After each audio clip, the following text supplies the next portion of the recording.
Présent en séance. Alors, Anne-Sophie Stache-Morand présente. Clément Leroy donne pouvoir à Anne-Sophie Stache-Morand. Mélanie Montaigne. Présente. Laurent Diong. Présent. Aurore Merlet. Présent. Olivier Malidin. Présent. Laurence Papaïtnomou. Julien Chabert donne pouvoir à Philippe Bousseau. Tiffaine Destré. Présent. Arnaud Doyen. Présent. Karine Duval. Présent. Franck Potiron. Ah, t'es pas mais encore. Doyen. Maurice Dobby. Patricia Combat. Jean-Michel Juguet. Présent. Mouna Frein. Philippe Bousseau. Présent. Yaël Gabizon. Présent. Christophe Briet donne pouvoir à Valérie Cobat. Valérie Cobat. Présent. Alain Girard. Présent. Lisa Pasquier. Présent. Rémi Groslo. Présent. Sandrine Thériault donne pouvoir à Laurence Papaïkonomou. Jean-François Zenou. Présent. Fabienne Collat. Présente. Arnaud Ripoche. Il me donne pouvoir. Si, il m'a donné non. On va vérifier, merci. Julie Polo donne pouvoir à Adénour Djadour. Adénour Djadour. Présent. Rémi Attimon donne pouvoir à Jean-François Vénou. Je vous l'avais nommé lors de la réunion d'ailleurs. Faut qu'il sait. Oui, qu'il était en déplacement, effectivement. Ouais, il en empêche tout à fait. Et il donne pouvoir à qui? À moi-même. D'accord, donc manque Franck Potiron.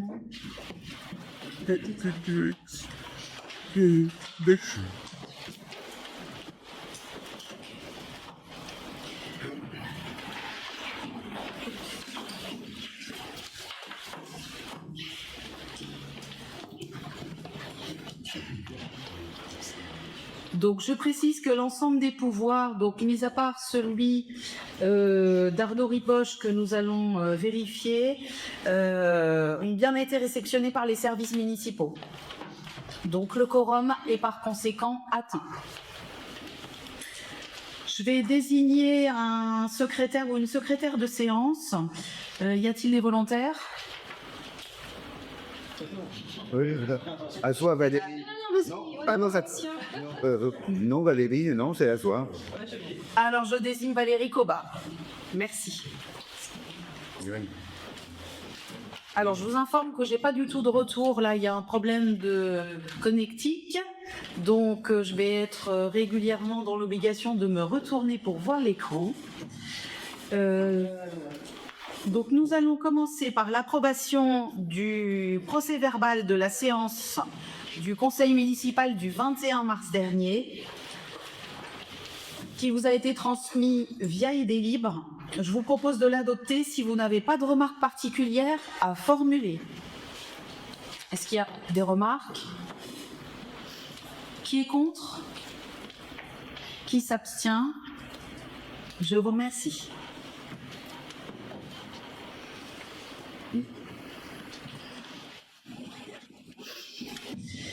Je tiens à vous préciser que les services municipaux n'ont pas reçu de questions orales.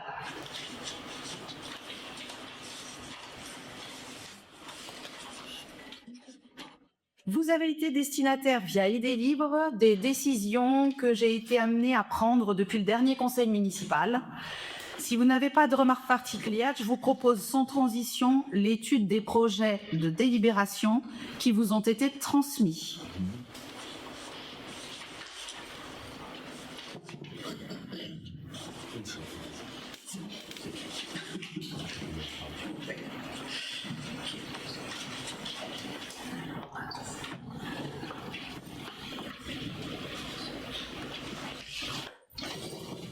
Pour cette première délibération, je laisse Aurore Merlet nous en exposer le contenu. Bonjour à tous. Il s'agit d'approuver une liste de 32 noms pour la Commission communale des impôts directs, qui est une instance qui est prévue par l'article 1650 du Code général des impôts, qui doit être instituée obligatoirement dans chaque commune après les élections municipales. Ça joue un rôle dans la fiscalité locale puisqu'elle permet d'avoir un avis de la part de ses membres sur les modifications des valeurs locatives des locaux qui se trouvent assujettis aux impôts locaux de la commune. Ça permet effectivement de participer à la détermination des paramètres d'évaluation des locaux d'habitation et professionnels. Elle est donc composée de Madame le maire, de 8 membres titulaires, de 8 membres suppléants pour toute la durée du conseil municipal.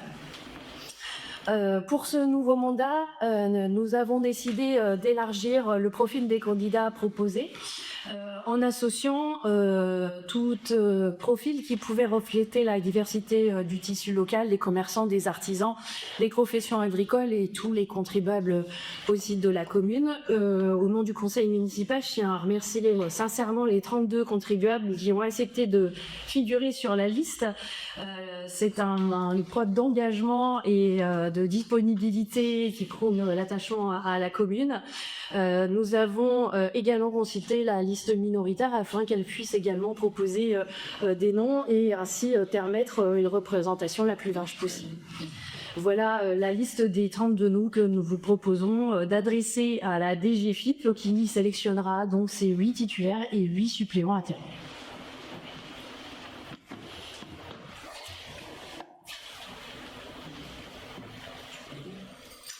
Je veux les lire, j'espère juste que je ne déformerai pas certains.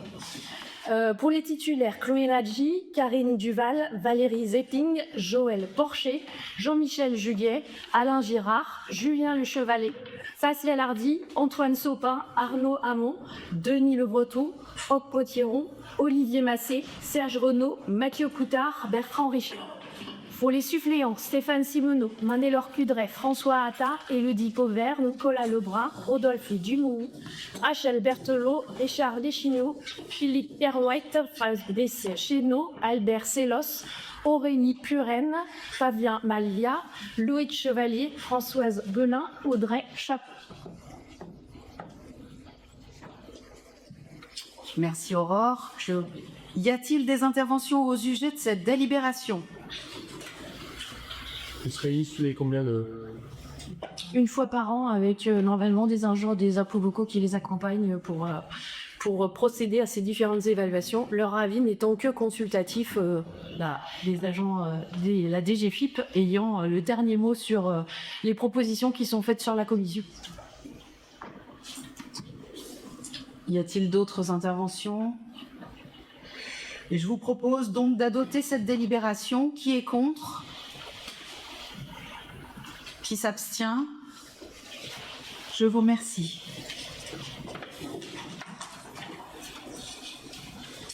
La taxe sur la vacance des locaux d'habitation, alors c'est un point qui est ajourné, retrait de l'ordre du jour en raison d'un manque de précision technique. Il sera reporté à l'examen lors du prochain conseil municipal du 10 juin.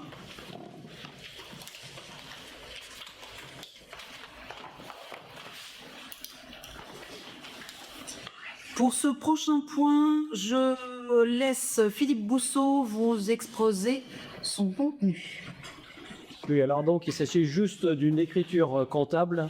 Il s'agit juste d'une écriture comptable, puisque en fait les subventions qui étaient versées à l'ATSELA selon le Trésor public ne doivent pas être les subventions de fonctionnement, mais en fait uniquement non, c'est pas d'investissement, de fonctionnement. Donc ça n'a aucune incidence en fait sur une trésorerie de la commune ni sur sa comptabilité. Bien, ben voilà. C'est uniquement une écriture. Donc en fait, ça avait été fait comme ça depuis 2021, où ça avait été enregistré dans vous voyez les valeurs, l'ordre de 200 000 euros en 2021, 200 000 idem en 2022, 300 000 euros en 2023 et 300 000 euros en 2024, 289 000 en 2025. Le total étant de 1 289 748 euros, auquel il faut il faut déduire les amortissements, 164 660 €, puisque justement, aujourd'hui, ce n'est plus de l'investissement, donc il faut déduire cet amortissement.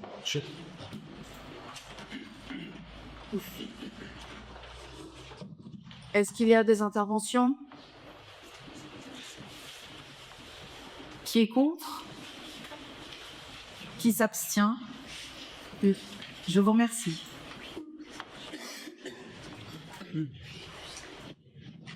La délibération suivante. L'entente de la Maison Bleue. Alors pour mémoire, l'entente pour la Maison Bleue, c'est un mode de gestion qui est concerné sur le site actuellement via des financements apportés par chacun des membres de l'entente, la communauté de communes Sèvres-Loire, la mairie de la Foissière, la mairie de Basse-Goulaine et la mairie de Haute-Goulaine.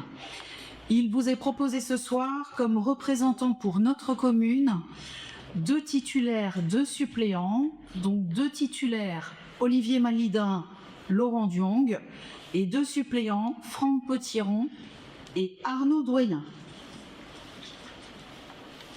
Y a-t-il des interventions sur cette délibération? Qui est contre? Qui s'abstient? Je vous remercie.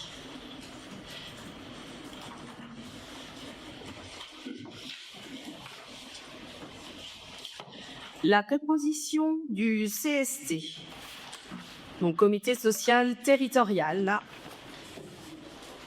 c'est une instance de dialogue qui est présent dans la fonction publique territoriale. Concrètement, c'est un organisme où les élus représentants du personnel se réunissent pour discuter de l'organisation du travail, des conditions de travail, le fonctionnement des services, les projets importants qui concernent les agents, et son rôle principal est de donner un avis et de favoriser le dialogue social. La mairie de Haute-Goulaine compte 66 agents. La réglementation précise qu'il faut entre 3 et 5 représentants titulaires. Nous vous proposons donc la constitution suivante. 4 représentants titulaires, 4 représentants suppléants qui seront nommés par arrêté. Est-ce qu'il y a des questions ou des interventions sur cette délégation? Qui est contre? Qui s'abstient? Je vous remercie.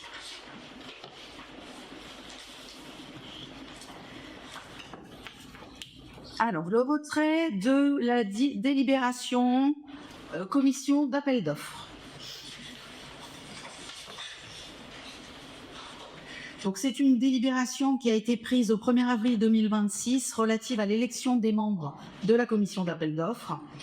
La préfecture, via le contrôle de légalité, a envoyé un courrier en date du 14 avril dernier avec un certain nombre d'incohérences liées entre autres au fait qu'il y ait une problématique entre titulaires et suppléants, que les modalités de vote n'étaient pas précisées, puisqu'elles étaient bulletins secrets, mais ce n'était pas précisé, et le résultat du vote était peu lisible. Donc ça a eu pour conséquence le retrait de cette délibération et l'adoption d'une nouvelle délibération conforme au CGCT qu'on présentera en juin prochain. Est-ce qu'il y a des interventions, des questions? Qui est contre? Qui s'abstient? Je vous remercie.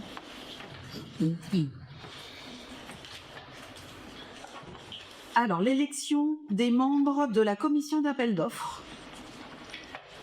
La liste A est composée de, en tant que titulaire, Tiffaine Lestré, Julien Chabert, Philippe Bousseau, Rémi Groslo, Sandrine Vergniaud. Les suppléants, Yael Gabizon, Jean-Michel Juguet, Valérie Cobard, Arnaud Doyen et Franck Potiron. Pour la liste B, on vous propose de nous communiquer les noms ce soir en séance, si vous le souhaitez. Alors, qui souhaitez-vous mettre en titulaire? Abdelnour Jadour,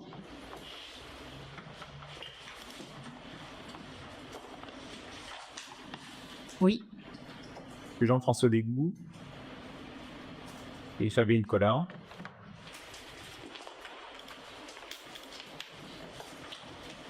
Arnaud Ripoche, Julie Volo et Rignan Timon.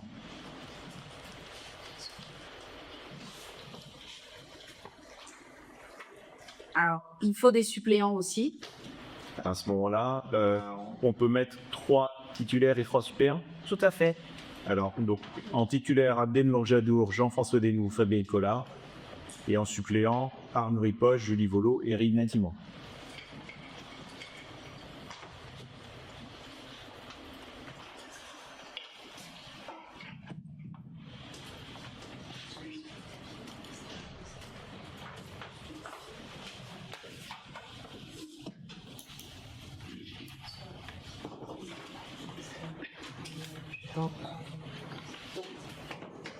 On va passer au vote.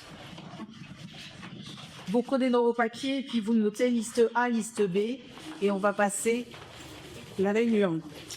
Ce qui est fait, merci.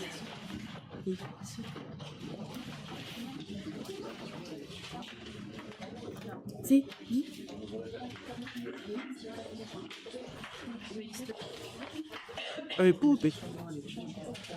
On va les devenir pas ici. On va mettre le couple.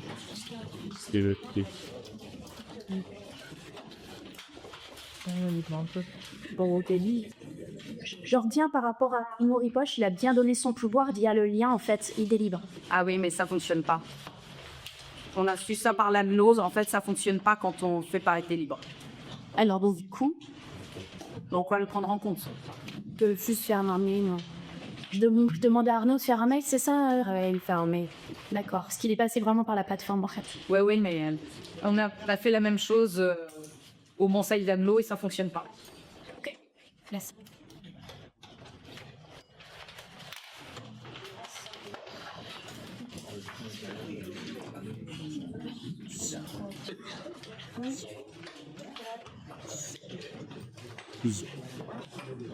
Et où? Tout en main. J'ai abonné, caroté.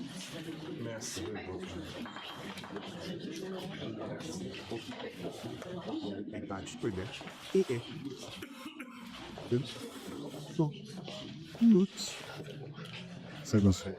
Si.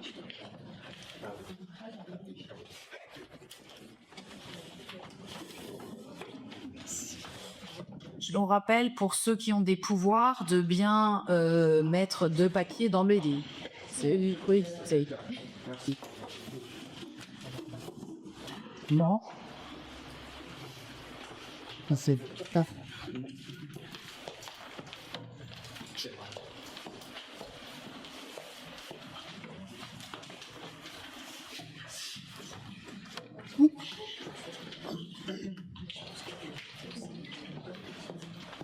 C'est utilisé. Et me passe. Et mes petits.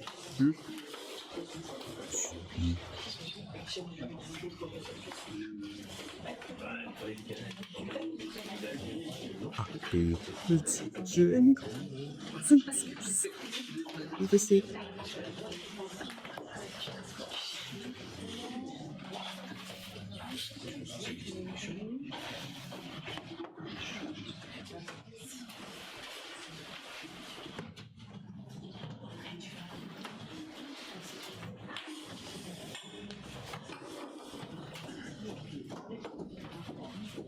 Oui.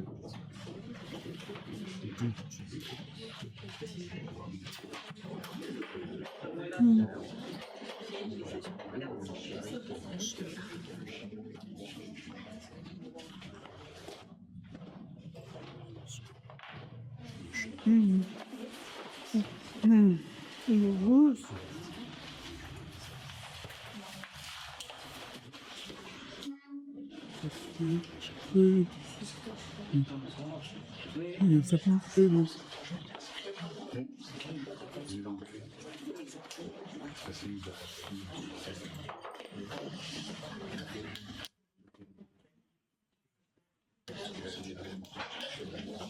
Liste A.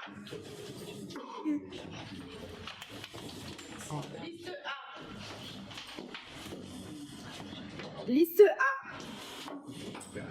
Liste B. Liste A. Liste A. Liste A. Liste B. Liste A. Liste A. Liste A. Liste A. Liste A. Liste B. Liste B. Liste A. Liste A. Liste A. Liste B. Liste. Liste A. Liste A. Liste A. Liste A. Liste A. Liste A. Liste A. Liste A. Et liste B.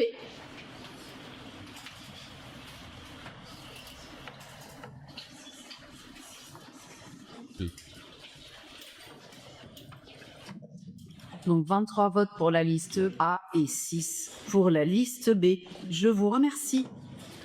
Merci Audrey. Point 8. La désignation des référents déontologues. Donc un référent déontologue, c'est une personne qui conseille les élus pour aider à respecter les règles de probité, d'éthique et prévenir les conflits d'intérêts dans l'exercice de leur mandat.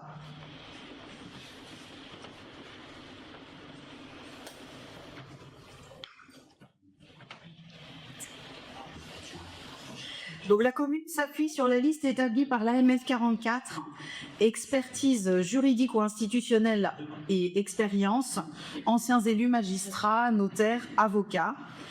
La possibilité de traitement individuel d'un dossier ou de traitement collégial avec des dossiers un peu plus complexes. On peut saisir l'AMF qui désigne un référent et les met en relation.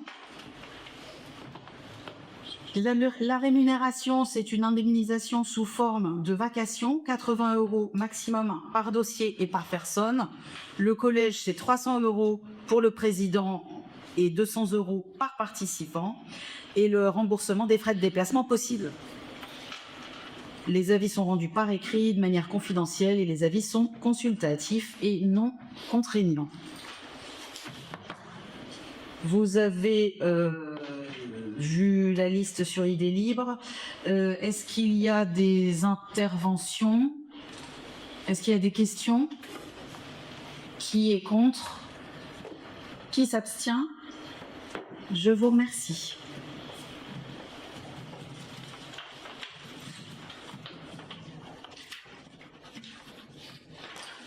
Le point 9. Modification de la délégation du maire du conseil municipal. Vous m'aviez confié une limite de délégation à 100 000 € concernant les décisions à prendre en matière de marché public. Cette délibération s'inscrivait dans nos engagements de transparence de la vie publique, de bonne gestion des deniers publics, pour une meilleure lisibilité de nos décisions pour les habitants. Or, la quasi-totalité, 70% en fait, de nos procédures de marché public dépassent ce seuil. Et il aurait donc été nécessaire de réunir le conseil municipal à chaque étape. C'est donc une correction de bon sens que nous apportons ce soir, dictée par la réalité du terrain, au service de l'efficacité de notre administration et de la continuité de nos projets. Nous évitons par cette modification les lourdeurs administratives et les retards dans les procédures.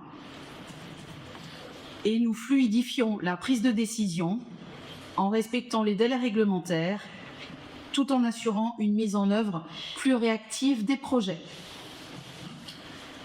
Une précision a été ajoutée sur la rédaction de cette délégation concernant le type de marché. Les marchés concernés sont les suivants: les fournitures, le marché des fournitures courantes, le marché des prestations de services et les marchés de travaux. Est-ce qu'il y a des questions? Nous passons au vote. Qui est contre? Qui est pour? C'est notre petit blagounaise. Ça suit pas. Alors, qui est pour? Je vous remercie, je vous ai eu. Tu faisais, les gars. Moi, c'est. Exactement. Nous en avons bientôt fini. Le point 10, création d'un emploi permanent dans le cadre d'emploi des animateurs territoriaux à compter du 18 mai 2026. C'est un poste de chargé de la vie associative et culturelle. Je vais laisser le DGS nous expliquer le point qui est un petit peu technique. Bonsoir à toutes et à tous. La création de ce poste répond à un retour d'un agent titulaire de la fonction publique qui était placé en disponibilité. La disponibilité d'un processus que tout fonctionnaire peut solliciter auprès de son autorité territoriale pour que, sur une durée qui est donnée, donc ça peut être 1 an, 2 ans, jusqu'à 5 ans, eh bien le fonctionnaire ne travaille que sur la collectivité, n'est plus indemnisé, sa carrière est arrêtée. Par contre, le fonctionnaire, à l'issue de la période, en cours de période, peut demander sa réintégration qui est de droit. C'est la situation dans laquelle on se trouve aujourd'hui, avec un fonctionnaire qui avait demandé une disponibilité il y a un peu plus de 2 ans et qui aujourd'hui souhaite revenir au sein des services. Et le poste qui a été choisi en fonction du programme de mandat défendu par la majorité correspond aux qualifications et à l'expérience de l'agent en question. Voilà pour l'explication technique.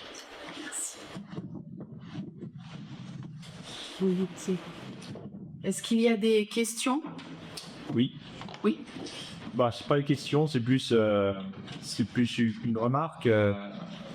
On sollicite qu'à l'occasion de cette opportunité, si je comprends bien, c'est le retour d'un agent, la majorité a repris une mesure qui a été mise en avant au programme de la liste Un élan commun, savoir leur défendre un coordinateur associatif communal. Et comme évoqué dans cette proposition, le tissu associatif boulonnais, on sait, riche de plus de 80 associations. Celles-ci ont besoin d'avoir un interlocuteur référent qui soit disponible et investi à leur côté pour faciliter, structurer et fluidifier leurs actions au service de l'animation culturelle et sportive de la commune. Donc l'équipe d'élus minoritaires appuie cette proposition et se félicite aussi qu'elle soit financée, c'est bien compris. Merci. Comme quoi, vous voyez, on veut tous avoir des idées qui vont dans le bon sens. Est-ce qu'il y a d'autres interventions, d'autres questions? Je vous propose de passer au vote. Qui est contre? Qui s'abstient? Je vous remercie. Et je vous propose de clôturer ce conseil municipal. J'aurais des échos. Alors, celui du 10 juin sera, à mon avis, beaucoup plus long. Prévoyez d'avoir dîné avant. Voilà. Merci au public. Merci aux Boulonnais et aux Boulonnaises de venir nombreux. Ça fait vraiment chaud au cœur. Et c'est très agréable de voir que vous êtes impliqués dans la vie municipale. Merci beaucoup et bonne soirée à tous.